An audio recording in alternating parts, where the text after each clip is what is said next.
Hi, Joe Cerrone. And Alan Rosette. Welcome to CAD 117, Intermediate AutoCAD, in our second Zoom classroom meeting.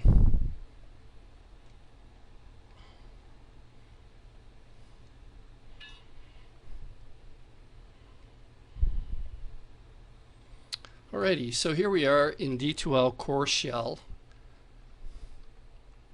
and we've released the instructions for Module 2 in the main splash page, which is Multiview Drawing and 3D Modeling. And so here's the drawing exercises. And so we're going to be working on these. They're just widgets, just geometry shapes that will create the views of in something called multi-view drawing or orthographic drawing. And so the chapter goes and talks about the standardization of views and how we create drawings for engineering and architectural applications. We'll go through and model the parts.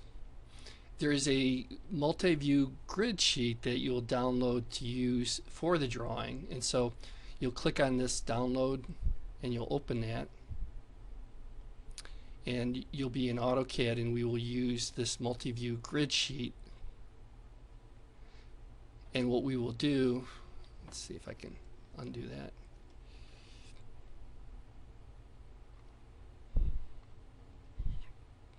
And then we have the two-dimensional drawings, which will look like this essentially. And so we'll create the two-dimensional geometry on the grid, front view, top view, right side view, and this will be like hidden lines, which are shown when we're looking at it from the right side. Objects that you don't see the geometry itself are represented with hidden lines. And so this is a tube, and then to represent that it's a tube, that it's hollow, in the top view we'll use hidden lines, or these dashed lines, to represent that there's an interior feature there. And then we use center lines to communicate axes of symmetry. And so as we go through and create these different drawings, we'll create those drawings.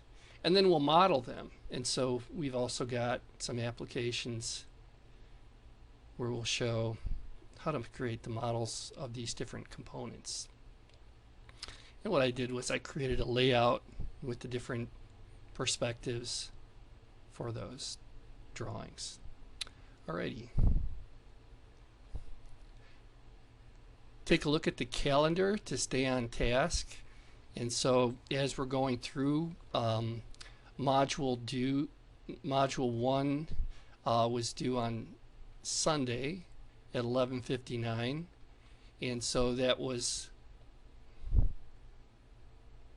our exercise where we created one of these two drawing lab 1A and 1B.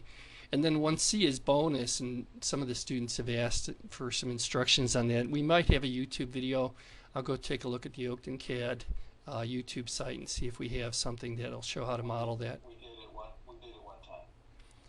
I believe we do. Yeah, I just have to find it and post it. And so, but that's a bonus exercise, so it's not required, but it is an interesting project, especially when you get into 3D modeling and such. And so one of the students asked about how to model the part, and so I put in the announcement bonus video, and so here's how to add a 3D viewport to the model. And so if I click on that, How to create a viewport. and I'll turn off the sound so I can voice over it. And so creating the 2D geometry. And AutoCAD is a great program for 3D modeling, but it's essentially built off of a 2D platform and then has these modeling tools. So there are more intelligent programs, but AutoCAD is a great value, and it's the most used CAD software. And so I go through and I just demonstrate how to use the press pull command here. And so we drew a second one of it, and then I rotated it, placed it on the title block, and added a viewport, and then converted the viewport. So if you're interested, now it's not required, but we have a lot of students that are interested in the modeling, and so for your further CAD development. You can add the 3D model. It's bonus though, because we're just getting started with that. So continuing, Module 2 has been assigned. Module 1, if we go and we look at the content area, was to create these two drawings. The videos are for that, and then there's the lecture material. Moving to Module 2. In Module 2 we have these drawings, and they're from the end of the textbook, and so the textbook that we're using is the Technical Drawing 101 textbook, and then we're working on Chapter 2, Multiview Drawing. And if we look at the learning objectives for this,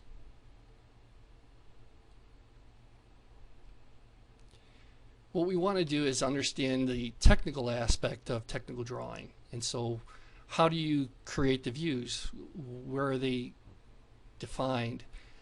And how does the geometry describe those? And so this is a very good chapter if you have not had any technical drawing experience or training, so that you understand what needs to be on a drawing and how these standards by ASME, okay, American Society of Mechanical Engineers, defines what's on a drawing, line weights, and how drawings are represented. And so if we look through this chapter, we have information for it. What we're looking at is, and I'm sorry, my internet connection can be a little wonky here, these standards and conventions for how to create these views, and they use what's called a glass box. And so here's our 3D model, and then here's the front view. If we were to look at it from the front, here's what it would look like from the side, and here's what it would look like from the top, because multi-view drawing has been around before computers, and so drafting was a manual process that you had to represent 3D objects on paper, 2D, and this is the method for doing that. And so as we go through and we look at the terminology, we tie that into the coordinate system.